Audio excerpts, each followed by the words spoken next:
I want to show you guys smart filters, because these are actually pretty smart, if you will. If you have an image, and I've got an image open here, and what I want to do is unlock the layer down here, background layer. You can do that by Option on Mac or Alt, double-clicking the thumbnail. There's 50 ways to get that done. And you come up to Filter, and let's say you want to apply like a sharpen, Smart Sharpen, Unsharp Mask, something like that. I choose Unsharp Mask, do my thing, click OK. You'll notice nothing shows up over here. It's done, but if I want to go back or edit it, good luck, right? That's why a lot of us will actually create a duplicate layer. We'll create a copy of this. There's a lot of ways that we used to work. Now, I'm going to undo that. And I'm going to show you guys how we can actually get at that Unsharp Mask or any filter that we use for that matter. So if I come up to Filter, make sure my layer is selected.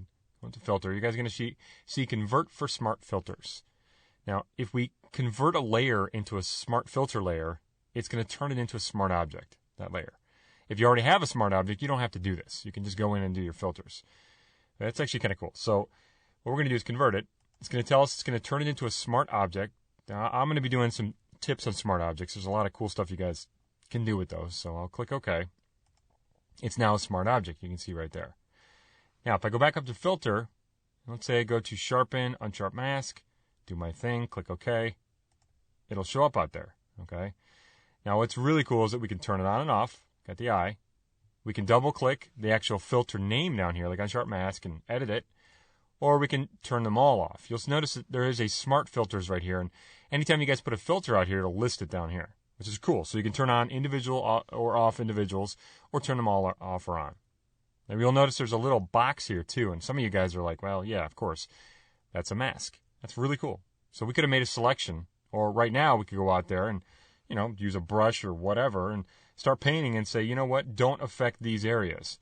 And if you look, I'm painting with black and white. I don't want to get too far into that, you guys, but you can see I can actually make a mask of that. Really pretty cool, you guys. These smart filters. Now, like I said, it's layer by layer. It's going to turn it into a smart object and allow you guys to do that then. One really cool thing here, let me actually do this. I'm going to revert because I don't want to have it sharpened too, is this. If I come up under Filter and choose Convert for Smart Filters, it'll do it. If I come up to Image Adjustments, I don't know how many of you have used shadow highlights or variations in CS5, the new HDR toning, but we can now use one of these like shadow highlights, get it out there, do its thing, that looks amazing, whatever. Click OK, and you'll notice it shows up as a smart filter. So really cool, you guys. This allows us to go back in time, basically. Anyway, that's working with smart filters. It's something kind of simple, basically. Now, if you guys want, last thing, you can take these and duplicate them to other layers or delete them. There's this little icon right here. As a matter of fact, if I have a new layer, and what I'll do here is just slap a new layer out there. It's Control-Shift-N or Command-Shift-N. I'll say mine. I don't know, whatever. And I've got the little icon here for the smart filters. You guys can see that I can Option or Alt-Drag.